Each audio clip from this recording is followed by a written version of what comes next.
কি তোমাদের চুল খুব ঝরছে, চুল আঁচড়ানোর সময়, স্নান করার সময়, আর তোমাদের হেয়ার গ্রোথটাও হচ্ছে না? সেম প্রবলেম কিছুদিন আগে আমারও ছিল। আর এখন একটা তোমাদের সিরাম শেয়ার করবো, যেটা এত এত ভাইরাল হচ্ছিলো, তাই আমি ভাবলাম আমিও ইউজ করি, তাই অর্ডার করে ফেললাম। এটা ছিল পিলগ্রিম ব্র্যান্ডের অ্যাডভান্স হেয়ার গ্রোথ সিরাম। এতে আছে রিডেন্সেল অ্যান্ড অ্যানাগেন।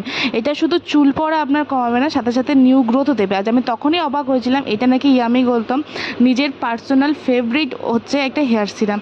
তো এটা কীরকমভাবে ইউজ করবে, এটা হচ্ছে শুধু আপনার হচ্ছে কিছু ফিউ ড্রপ নিতে হবে একদম ক্লিন আর ড্রাই স্ক্যাল্পে, যেন চুলটা যেন পরিষ্কার হয়, স্ক্যাল্প যেন পরিষ্কার হয়, ঠিক আছে? তো এটা ফিউ ড্রপস নিয়ে জেন্টলি ম্যাসাজ করতে হবে, ওভারনাইট ছেড়ে দিতে হবে, ব্যাস। এটা দিনে নয়, আমি হচ্ছে উইকে 2-3 বার ইউজ করি, একদম পরিষ্কার মাথায়, আর প্রচুরভাবে ম্যাসাজ করতে হবে এটা লাগিয়ে দেওয়ার পর। তো যাদের যাদের হেয়ার সমস্যা আছে, এইটা প্লিজ একবার ইউজ করে দেখবেন, আপনারা ভালো রেজাল্ট পাবেন। আমি প্রায় 7 মাস ইউজ করছি, তো প্রচুর ভালো রেজাল্ট পেয়েছি। তো বাই বাই।